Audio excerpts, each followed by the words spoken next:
What's up, everybody? Welcome to another episode of Fraud Boxer. I have a very, very special one here today. I have the fraud hero himself, Mr. Marc Evans. How are you doing today? I am good, man. I'm glad to be here, man. We'll say it's a good day. It's raining here all week, so. It's raining here in LA, too, which it grinds everything to an absolute halt when it rains here. Does it do that there, too? Oh, it's the same. I mean, we're in a desert, so we're not designed for rain. So when it does, people kind of lose their mind. People can't drive in the rain here. Yeah. I would say everybody's got bald tires there too, because they just don't care, just like here, you know. So as soon as a little bit of rain, they're just spinning around everywhere. They try and drive the same speed that they drive in the regular weather, and then it just all goes off the rails. Not the same here. Yeah. So let's talk a little bit about you. Tell us about you as a person, your background a little bit, and then we're going to talk about education today. So that's something that's exciting. So about me, like you said, my name is Marc Evans. So I've done 13 years in law enforcement. That's my main background. I joined law enforcement to actually be a fraud detective.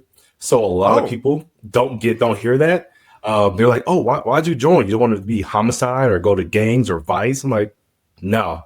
Because money goes everywhere. And so when I joined it, I like puzzles too. So I figured out you can figure out a fraud puzzle. You can figure out anything. And so I joined to become a detective in frauds. And I've been a detective for 7 years now. And working in fraud and financial crimes and cyber crimes. Did you have to do like beat cop work before, or did you get to go right into that? I wish I could have went right into it. But no, you have to do the patrol side first. And you have to do some training. You want to get good at understanding how criminals operate, understanding the basics of being a police officer before you go into being a detective. Wow. So 7 years have been doing this. So what was it that drew you to the financial crime side of it? Like just like the puzzles piece? Like what was your first thing that you even realized it existed that you could do something like that? Did something happen to somebody you know, or what was it? To me, actually, well, there's two ways. So one, there's this show called White Collar that I watched when I was like 17, 18 years old. And I was like, dude, that looks awesome. And I was like, I want to do something like that. I want to be able to figure out the puzzle, outsmart the smart guys, right? And because going into that, I never thought about going into law enforcement prior to that. And I was like, oh, this would be a really cool avenue to do. And then once I started going through the process of joining the police department, I actually became a victim of identity theft. So it almost stopped me from becoming a police officer. So when you actually go through the background process, they check everything. They check your social media. They check your financial history, your credit report. And while they're checking my credit report, they're like, hey, there's this account that says you're delinquent and you owe. I'm like, I don't know what that account is. And it was in some other state. And I'm like, okay, I got to figure this out. I'm like, well, unless you figure that out and get that removed, we can't hire you. Because they think that you're going to get you're going to be susceptible to bribes and stuff, right? That's the thinking when that, They don't want you to be going out there like, hey, some criminal's like, hey, I got a little money for you. Just don't want that to happen. So I actually had to go through the entire process to get my credit report fixed, to contact that company, to get it removed. Otherwise, I wouldn't be able to do the job that I really wanted to do.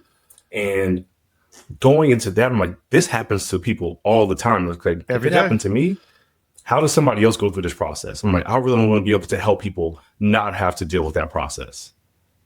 Wow. That's wow. How long did that process take? It took a couple months. And because I had to contact the business, they had to send me documentation to verify that who I was, but I never lived at the location. It was a utility company. It was like an energy company.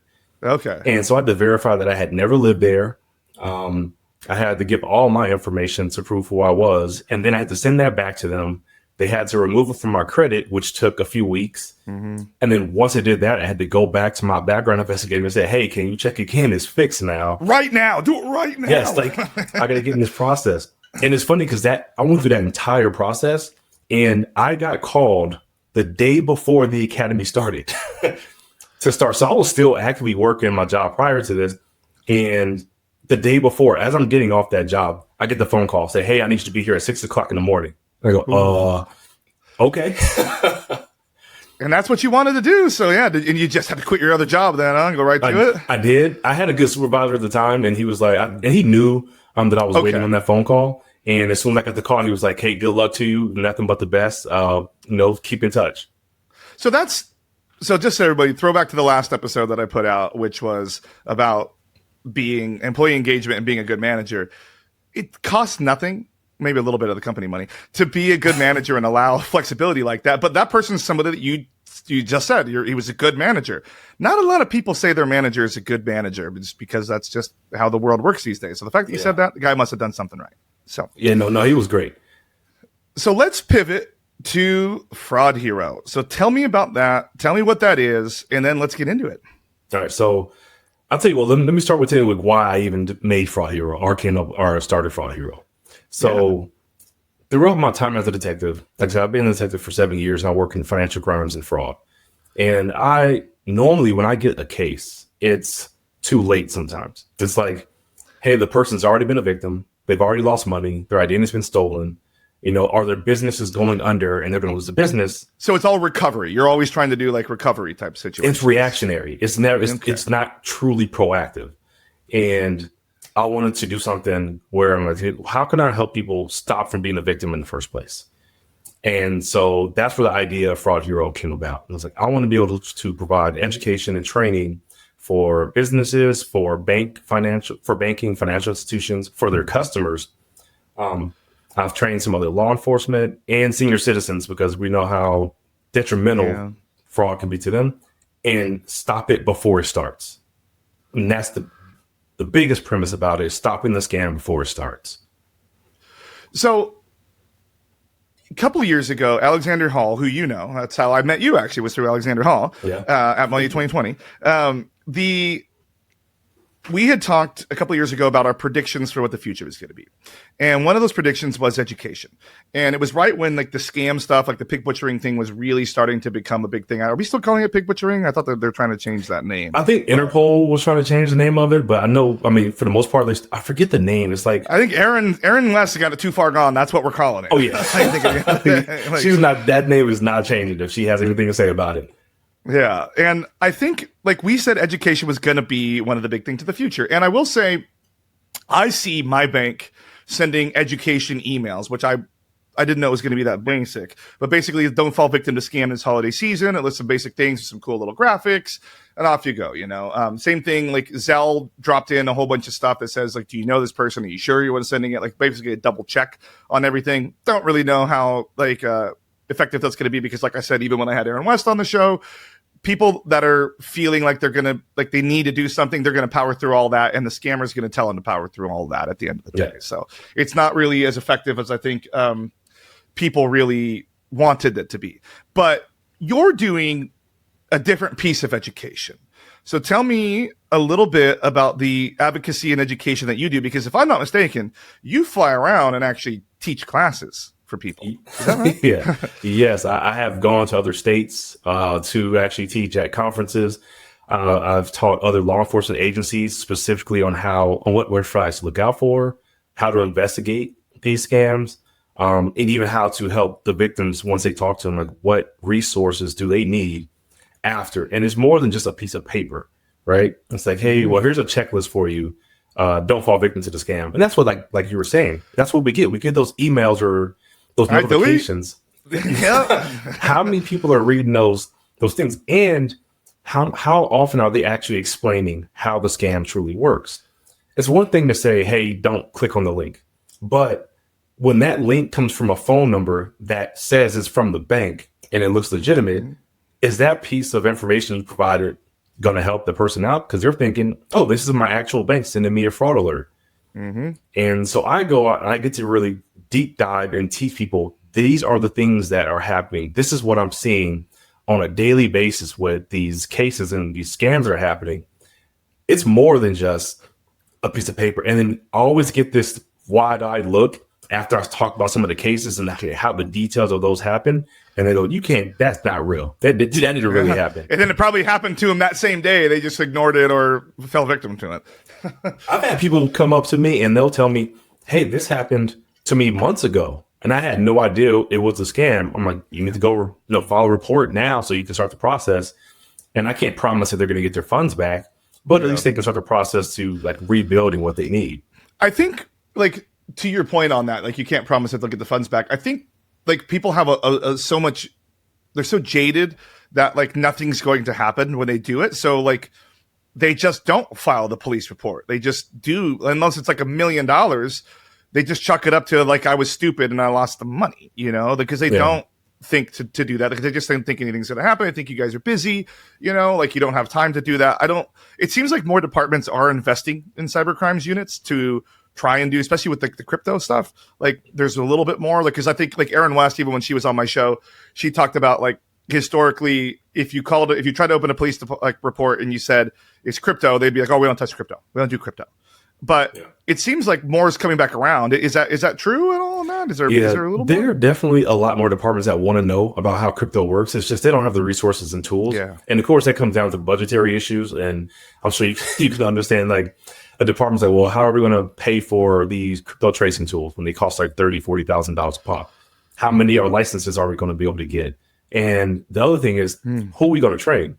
Because some departments are not that big. I mean, you have like LAPD and NYPD and stuff like that who are like huge departments, right?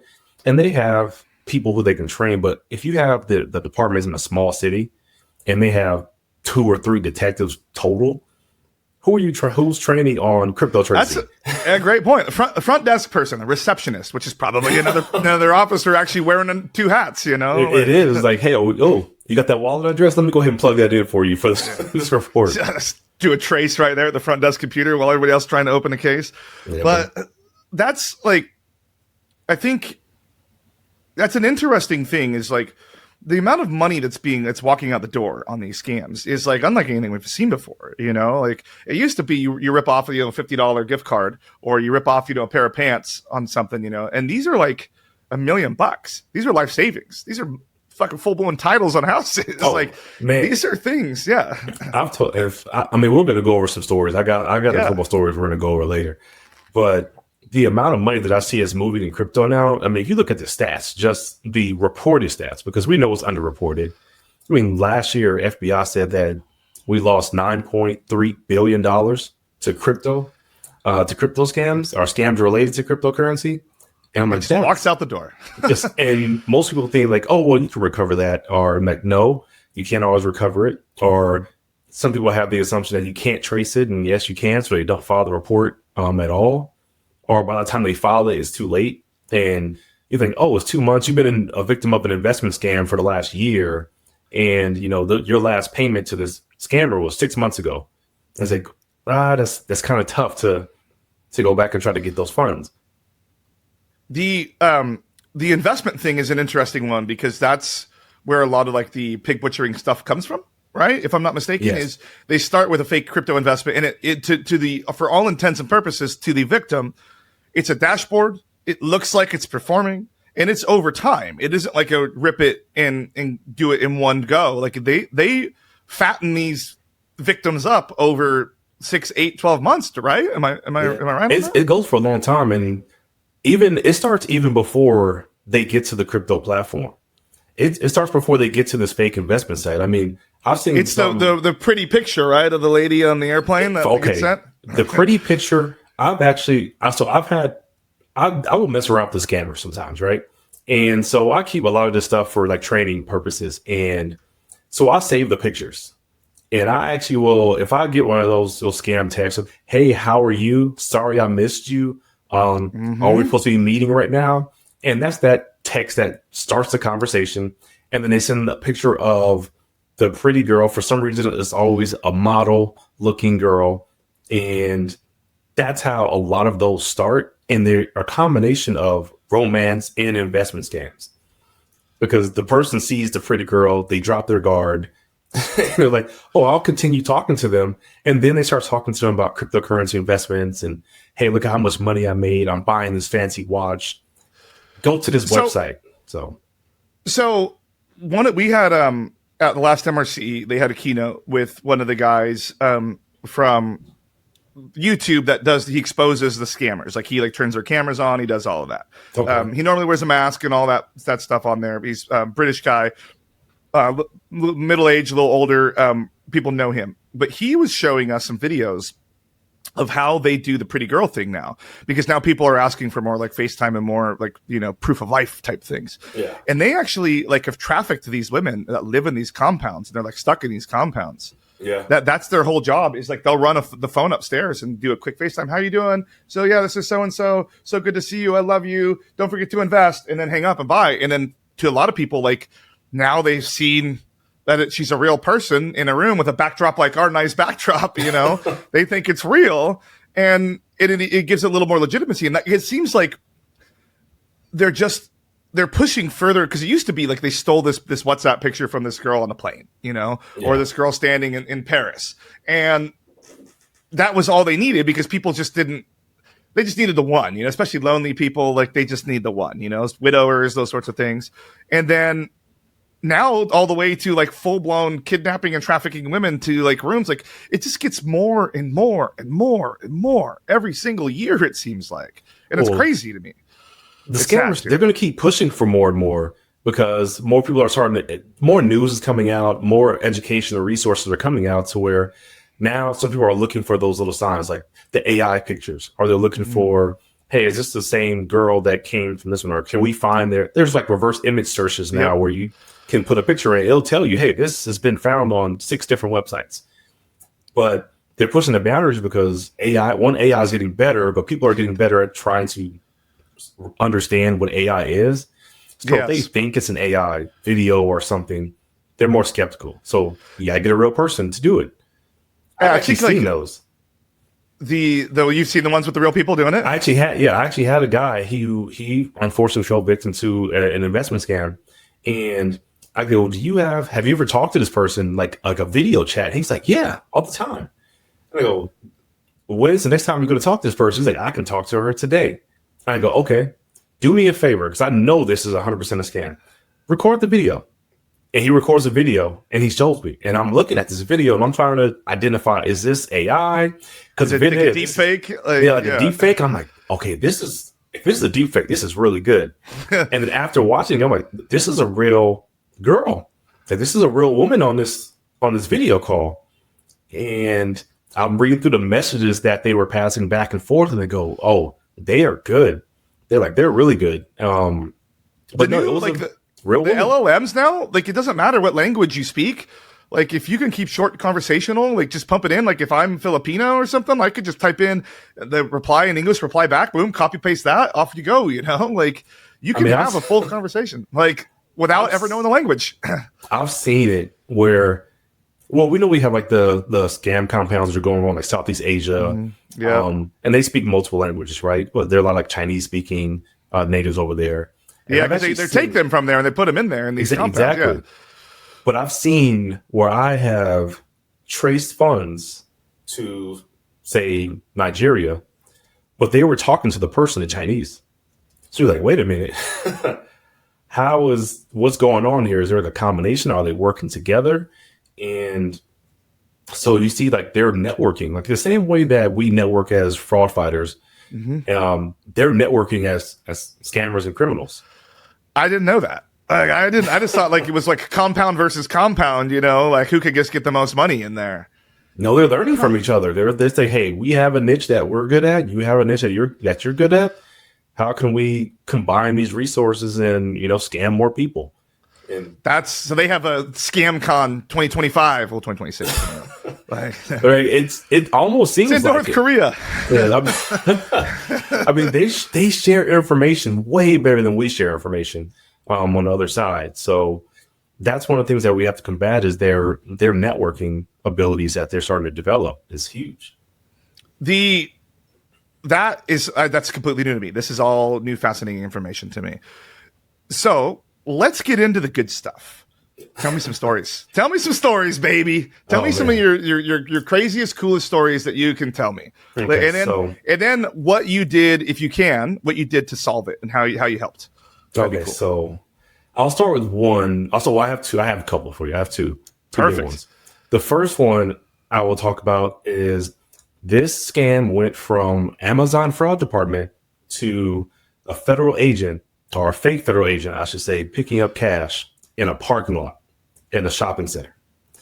A fake one. A fake one. I hope you brought a plastic badge. That'd be awesome. No, no, you brought a dollar bill, and I'm going to explain that.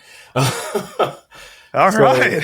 What ended up happening was there was an individual who got an alert that said, "Hey, you have fraud in your Amazon account," and we've seen those. I get that email Amazon every day.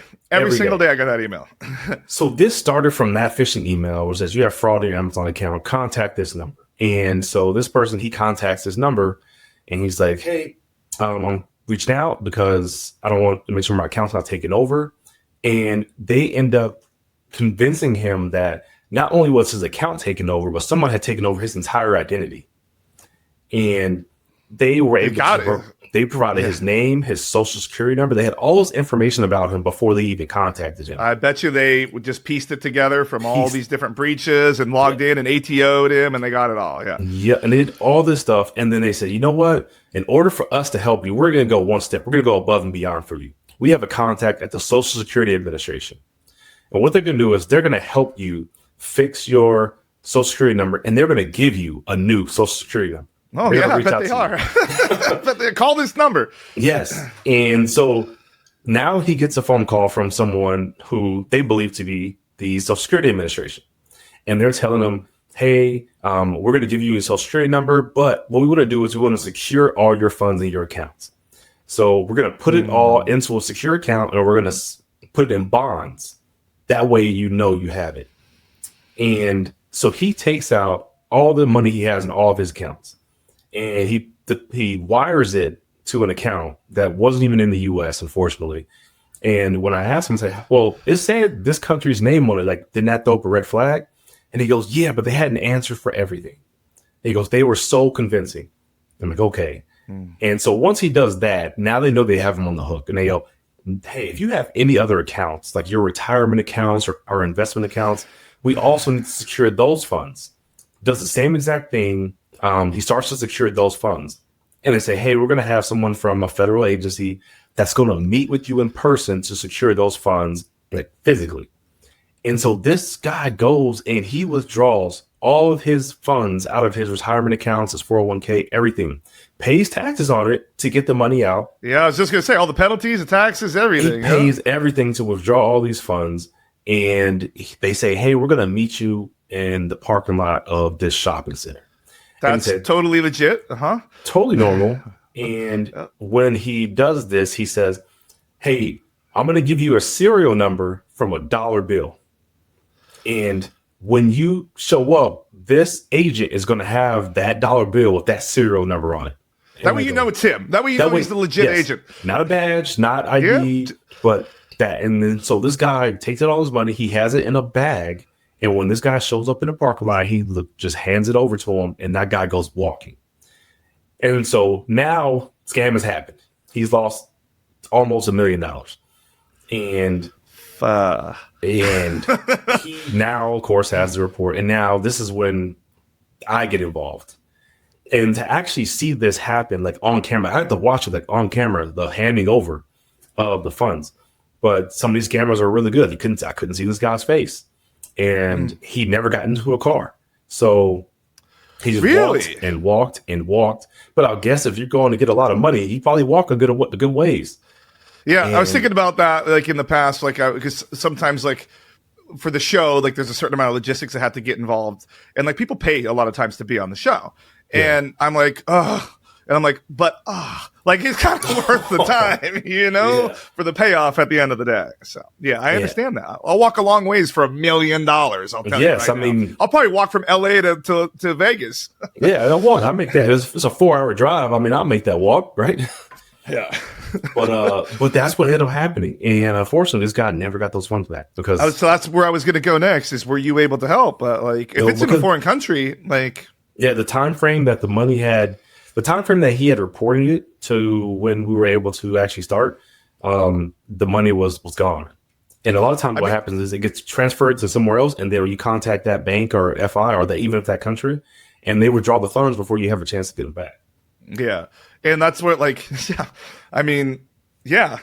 And then a lot of times getting foreign banks to even work with you, especially in some of the smaller countries, is probably not going to be super successful a lot of times, I would imagine.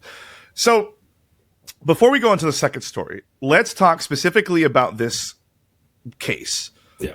What could that guy have done besides not clicking on the email? What could he have done? What signs should he have seen? Like, let's do the education piece about the specific case that might have saved him $1 million and embarrassment too. You know, at the end of the day, it's embarrassment. Like, it is. It's shame. Yeah. Yeah. So if I start with the first red flags, like from the beginning, when he got the phishing email, the first thing people need to be aware of is like, one, Amazon's not sending you an email saying you have fraud in your account. But even if that was the case, if someone was to send you say you have fraud, you want to go to the account yourself. Go log into your account. Don't click a link. Don't click the email. Go directly to the URL that you normally would go to. Do that, everybody. Go to Amazon.com if that's the one, and log into your account and look and see, like, wait a minute, there's no purchases that are made that I don't know about. My credit card's on here. And if that's the case, if you're getting that, then change your password. Update multi-factor authentication. Make sure you have two-factor authentication on there. Those are things that you have to put in place. And that's just the first part of that whole scam, right? And you know what's real quick on that same thing is on that same email for me, because I do this for a living and I get these emails all the time, is I check the address that it came from too. Yes. But you know what's super interesting that I've noticed over the last couple of weeks is some of these companies are sending legitimate emails and they're farming it out to like third-party email services to send the emails. So the email's wonky anyway. And it's like a legitimate, like I log into the account, like you said, and like that's actually a thing that's happening. But like, it's just like they're using a third party, like a almost like a Survey Monkey type thing to send those emails. Stop doing that, companies. Like, start using your real actual domain to do that, because you're not making it any easier. But I do check who it's from, and a lot of times it's a XYZ, not even kidding, fake domain info. Like that's not Amazon, everybody. That's not Amazon. So yeah, check that too. But and then people that are more sophisticated know how to check email headers. We won't get into that. That's the thing. Yeah, but that's a whole nother podcast. Yeah. So what else could he have done? Like, give me a couple more things as further in the process outside. I clicked on the email. I screwed up. Now I'm on the phone with I won't say the country names because we all know where those come from. Yeah. So he's on the phone with the federal agency, right? That he thinks is legitimate. And they're giving him information that is his. Like, they're telling him, like, this is your name, your social, your address. And so it makes him more believable. But at the same time, it's like, okay, is it normal for a federal agency to contact you? Like, how many times have you gotten a call from a federal agency? FBI had never done called me. They never said anybody I know is in jail or anything like that. Yeah. I figure I'll see that on the news first. I mean, if a federal agency is contacting you, like, legitimately, they're probably just showing up at your door. Like, oh, that's a good point. Yeah. That's a good point. So I would say, me working in this space, so people that are practitioners in this space, we do tend to get them. But again, check the email. If it's you'll know when it's the Secret Service contacting you. They're very specific. Or they'll contact you after you've made a report, so you have legitimate expectation of receiving a contact from them. Excellent point. I love that. Excellent point. And so if somebody is contacting the person and say, "Hey, we're from a federal authority," hang up the phone and go to the federal authority's website and then call them and say, "Hey, I got contacted by agent so-and-so or detective so-and-so.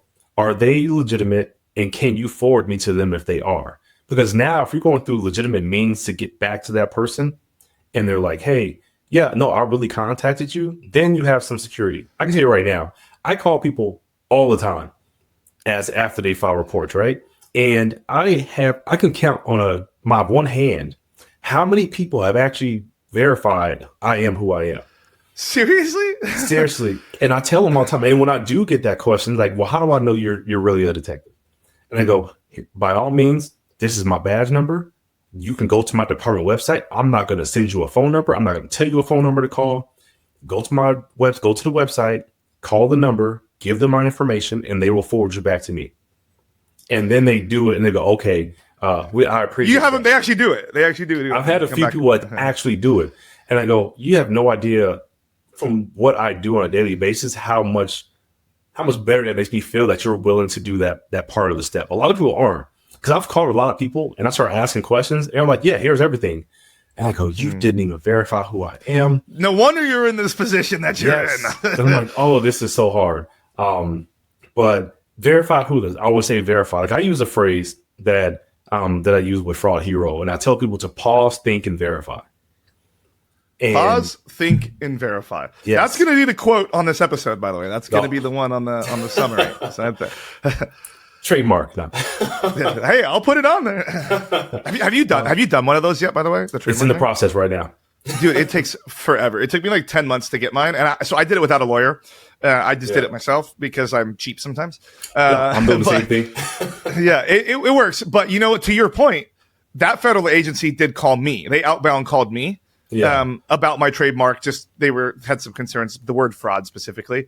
You'll probably get the same call. They want to make sure I wasn't trying to do fraud. Yeah. It was from when I did my business name had. I mean, yours Fraud Boxer and Fraud Hero, and they were like, you can't just use like the term fraud. I was like, no, it's combination Fraud Hero. Yeah, that's exactly what I had to do. I was like the two together with a space. I'm like, that's what I'm trying to do. I don't want either one individually.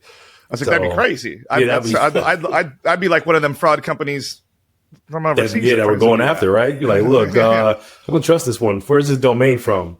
Exactly. But so keep going. Was it pause, think, and verify, right? Pause, think, and verify. So I tell people, like, when they get these messages, these emails, phone calls, just take a breath and slow it down, because the scammers want them to think they want them to act without urgency.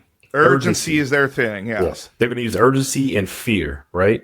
And then once they have that, once you pause, then think about it. Is this too good to be true? Does it sound normal? Would I normally get a call from a federal agency?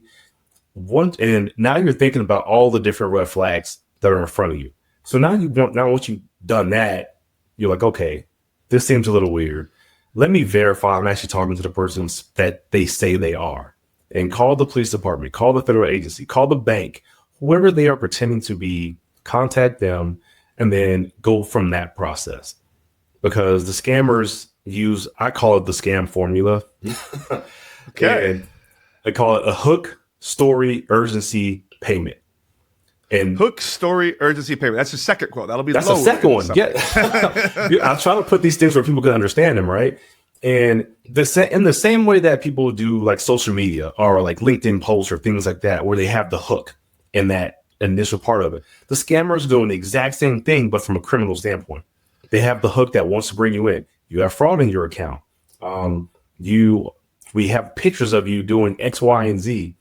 And that's once the big one for the kids, for the kids, yes. Yeah. And once they hooked you in, then they give you the story. Well, here's what happens. Someone accessed your account. They logged in from here. They did whatever. They give you the entire story. So now it makes it more believable. Then there's the urgency and the fear. If you don't act now, your account's going to be frozen. If you don't act now, you're going to lose your job. You're going to miss out on this opportunity, whatever it may be. Now they have you at that point to where you're not thinking logically. And then the payment comes. Wire transfer, gift cards, cryptocurrency, crypto ATMs.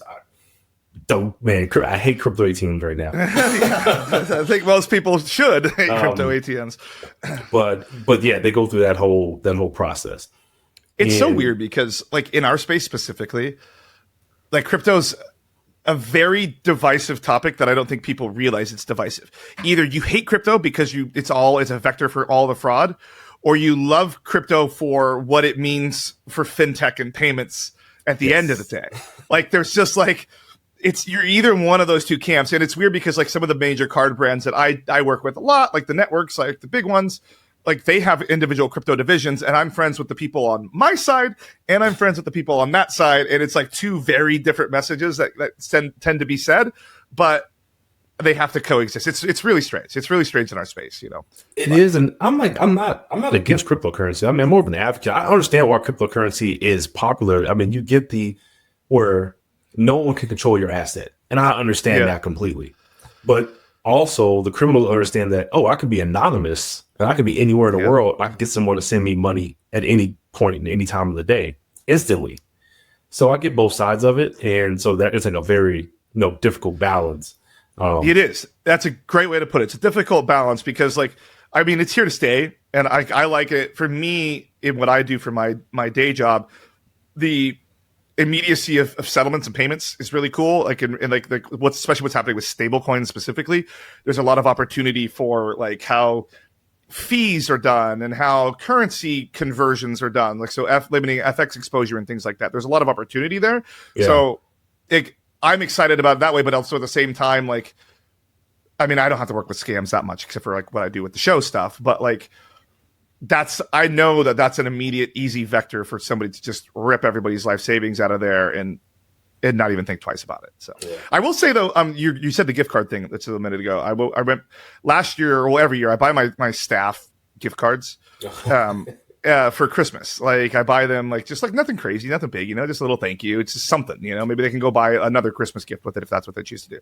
But I was buying a big stack of them.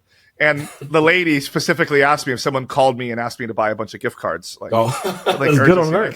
Yeah, and it was at Walgreens too. So she definitely, because they have the signs up too, Yeah. But she had done it. But this was 2 years ago actually, because last year I did the digital ones just because I'm getting more nervous now. There's so many people that go and buy the gift cards at the store. They're already redeemed because the vanilla ones, vanilla gift cards specifically, they already know the code and they just wait for activation and then they rip it in 2 minutes. So I try to not do physical gift cards anymore. It sucks because those were fun. Those were super fun. You want to know a true hack, everybody, by the way? Because Christmas is coming up. This episode might come out before Christmas. It might come out afterwards. But go buy 5 $25 Amazon gift cards and keep them just in your house. Don't plan on giving them away, because if someone gives you a gift that you didn't expect to get a gift from, you can say, I got you an Amazon card. That's what a coincidence. And then you're kind of covered.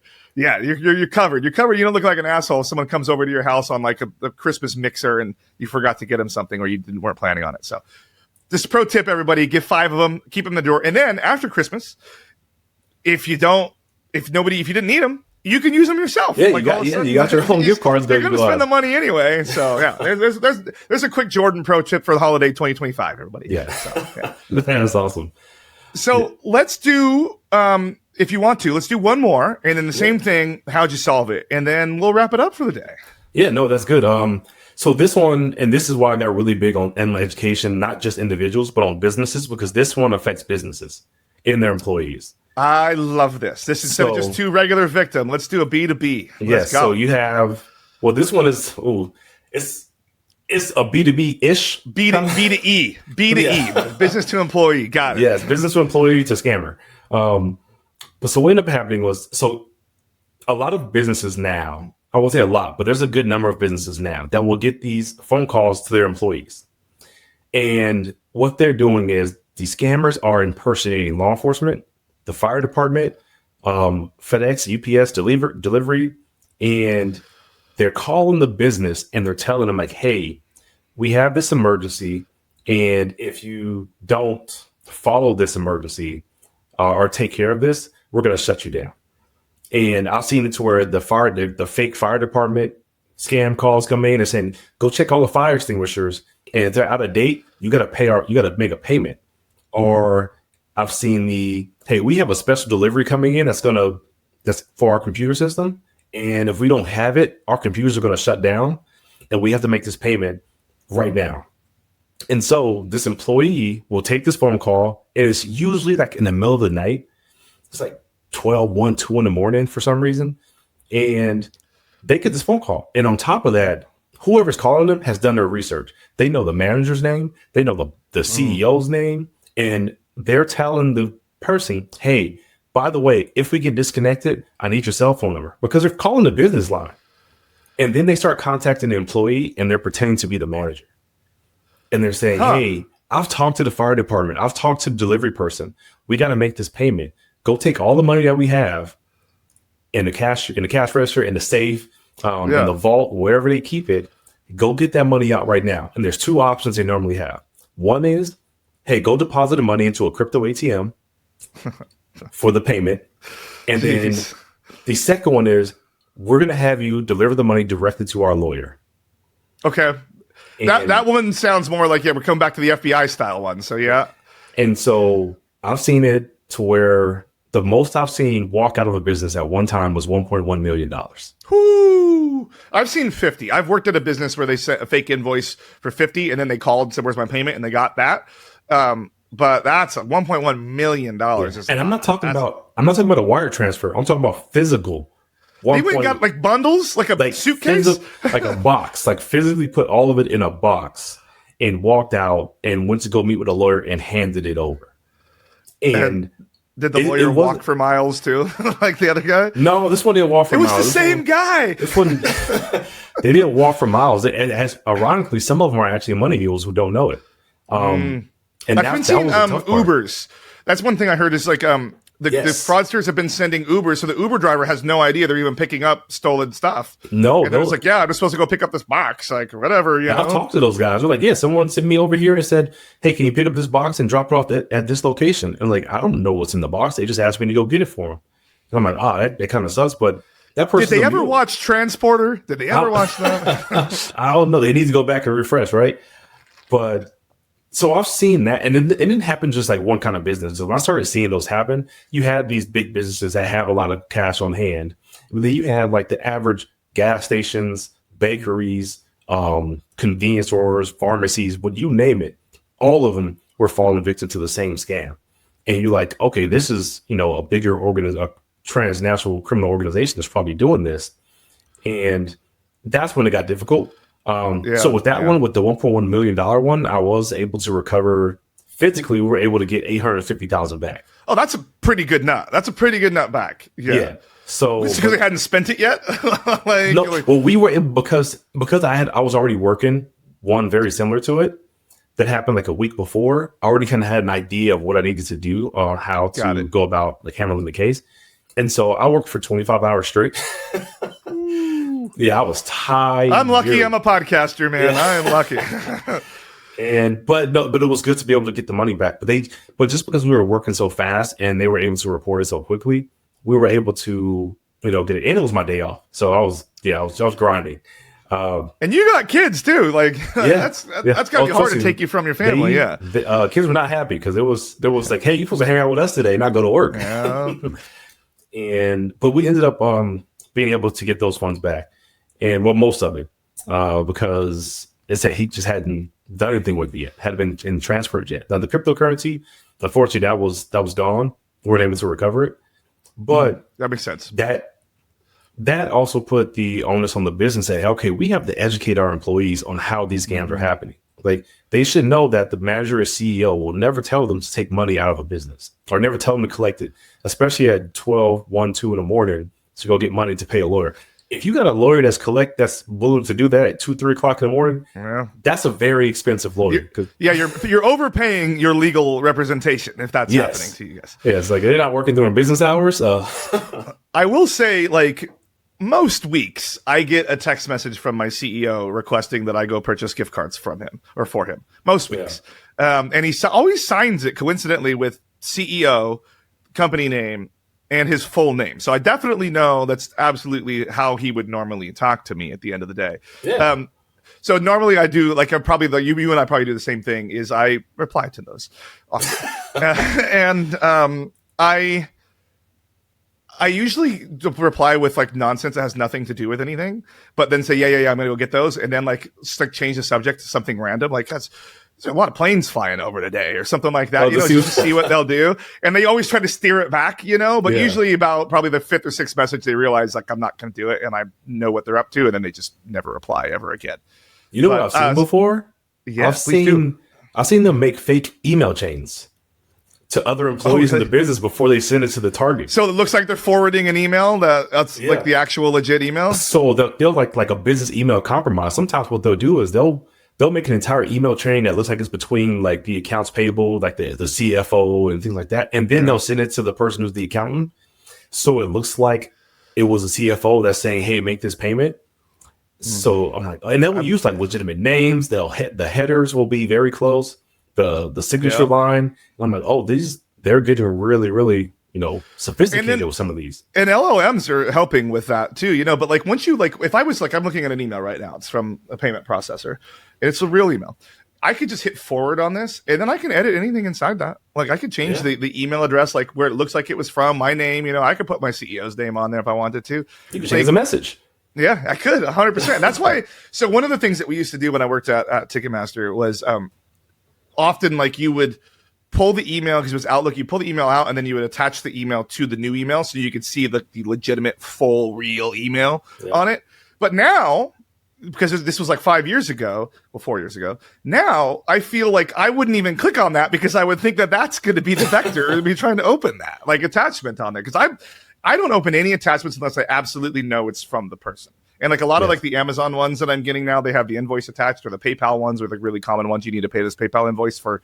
What is it? LifeLock is the one that they keep. That's what I've got the last few weeks. Is the LifeLock one? Like nobody uses LifeLock. I'm sorry, LifeLock guy. I know I met you at the last conference. Your company's awesome. I do want to say that, but never mind. But it's. I just don't click attachments because that's like the PDFs and all that. And I do use a Mac, so like that gives me a little bit of help, but not anymore. Like not as much as it used to because people do Macs now. Like fraud is on Macs now. It's they're moving all. They're learning every system. So as we wrap this one up, real quick, what could that company have done differently to not put $1.1 million in a cardboard box and hand it to a lawyer at 2 a.m? I mean, like I always say, I'll still go back to our pause and verify, and I've already talked about that. But that's exactly what I was hoping you were going to go. Pause, think, and verify. Like teach them that process, but you can't teach them that process if they don't have the training, right? You have to educate your frontline. It's one thing to say. You ever have those like in corporate trainings where you just basically click the button and watch the screen? Literally where I was going to go with this next was hopefully companies aren't just doing the video, watch this video that's from 1982. Yes. That literally I can set it 2x speed, mute, and do whatever else I'm doing while it just plays in the background. Don't do like they need to. I swear I think like your stuff, like when I met you, you were showing me some videos and photos, and I've seen them of like you standing in front talking to this about people. Like that's probably cheaper than buying that software to have you come out and do that. 100%. It's 100%. Like it's definitely cheaper to have somebody show physically and say, "Look, I'm going to teach you," and that's what I do with Fraud Heroes. I'm going to teach you exactly how these scams happen. I'm going to show you what the red flags are, and I'm going to walk you through the process of trying to prevent them. If you were to fall victim to it, how to report them, how to recover from them. Because that's what the businesses don't have. They do that once a year training where you click a couple buttons and it covers compliance and says, hey, you had your annual fraud training. And then what businesses also have to think about is how much turnover are you having? Yeah. And so say you did the training in June, right? But you had a 50% turnover in the next 3 or 4 months. Yeah. Maybe you have all these employees who have no idea. With a big gap until next June comes around and we got to do it again. Yep. And so businesses not only just training, but actually be more consistent with training and the information that's going out and staying up to date. Because me and you both know by the time a lot of some of these scams are new scams, right? Like I said, new scams. Yeah. I've been seeing these scams for years. Like, oh, brand new scam with this credit card. Like, no, that happened like 4 or 5 years ago. Yeah, I see there's some social media linked influencers that like are always like new scam just dropped. And I'm like, nah. I remember that one from 6 years ago. Like it's just probably a little more widespread now. I try to call out some of those because I see some of the people. I see some of the things they call it as scams that aren't really scams.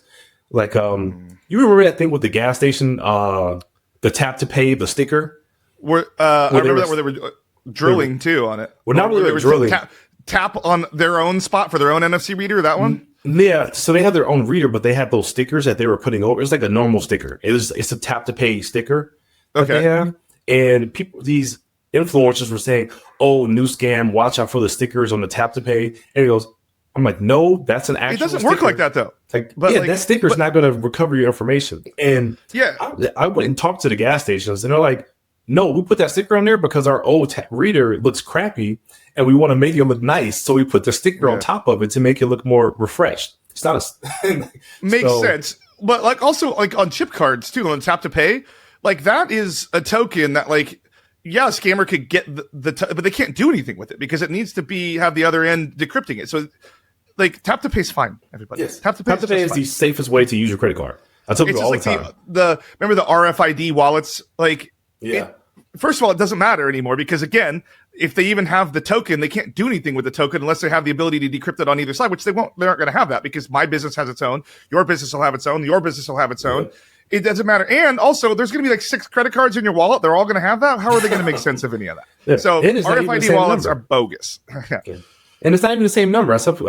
You have no time I've gone and talk, especially like our senior community, and I go and try to tell them like, hey, use Apple Pay, use Google Pay. They are the safest way to use your credit card. And I've had people flat out tell me, I don't understand it. I'm scared to use it. So I'm going to keep just swiping my card and go, Have you fallen victim to your credit card being used? Well, yes. Well, stop Only once a swiping your week. card. So my own girlfriend refused to use Apple Pay for years and years and years, despite me doing this ever since before I met her.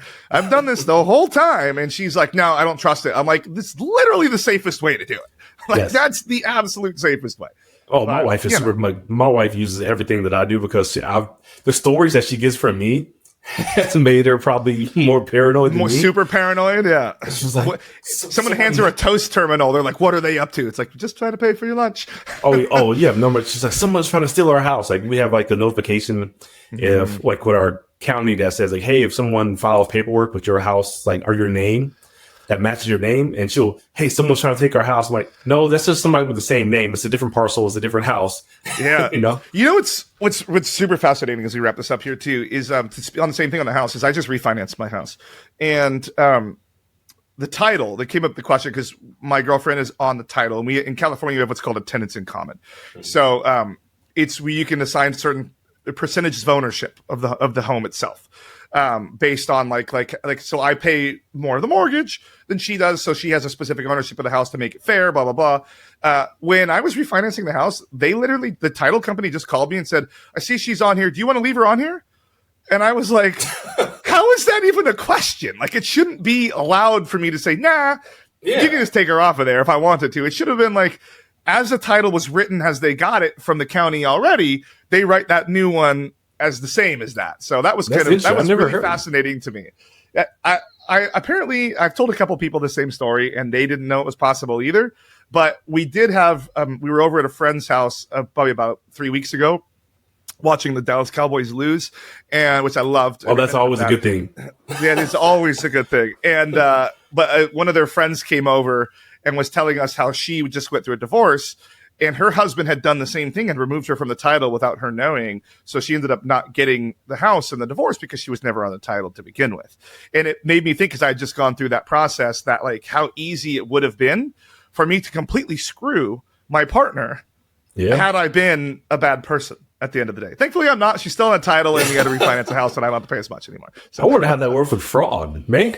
You could just remove somebody from a title and take over their house. Right. So that's what got me thinking. And then I was talking to another one of my my regular employees here at my day job, and they were saying that like that's what title insurance is for and title locking and all that. And I feel like, again, it's like LifeLock. Like it shouldn't be necessary at the end of the day. But like, and then also like I get emails, or not emails, I get snail mails about like taxes and things on that. You know, it's trying to get me to go refi and all that with their companies.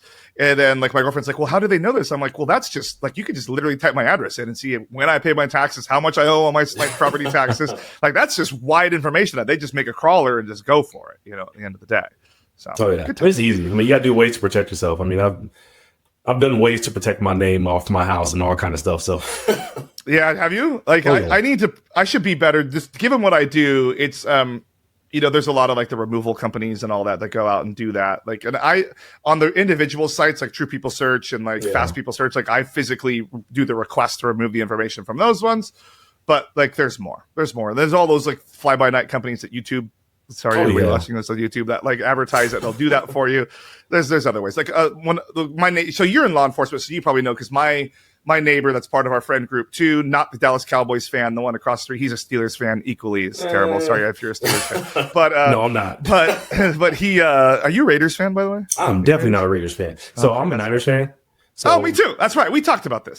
So I am not cheering for the Raiders. Like, am I in Vegas? Yes. Am I cheering for the Raiders? Nope. Yeah.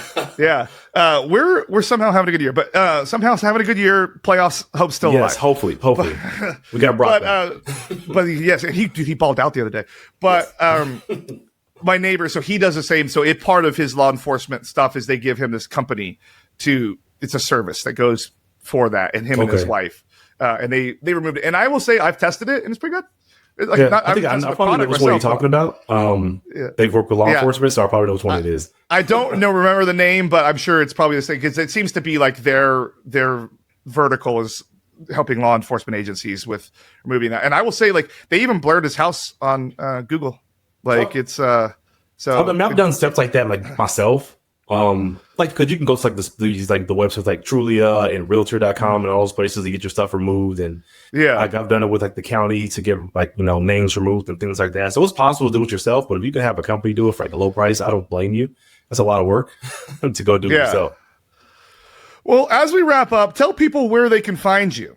And then I will make sure I'll put all of that. I'll pop a QR code right now, everybody, when he's saying these words. That'll say how to get to him nice and easy, but there'll also be links in the description. So go for it. So I am very active on LinkedIn. So if you want to message me, you can go on LinkedIn. Fraud Hero Mark is, if you type it in, it's like linkedin.com/IN/Fraud Hero Mark. I will link that too. Fraud Hero Mark, but you can also go to my website, fraudhero.com. You can go there. You can find resources. If you want to, be able to get some training and education, you can definitely reach out to me there. And we can talk about it at that point. But definitely want to get the education, training, or resources in front of these banks, businesses, and senior communities. That way we can help people not fall victim to scams and stop it before it starts. Absolutely. And everybody that's listening, he's way more entertaining and way more impactful to your team than those videos that we just click through and take the one question quiz. Did you watch it? Yes or no? And we click yes every time. We didn't watch it. So have him come stand in front of your actual company and do this. Mark, man, I really appreciate your time and thank you for sharing the stories. Like, I know your time is very limited and you work very hard. So thank you for giving me some of that time and coming on the show. Like I said, everybody, use the links below. Contact him, ask him questions, engage with him on LinkedIn and social media. Lots of really cool, useful information, more than just what he shared here. So please, everybody, make sure you give him a follow.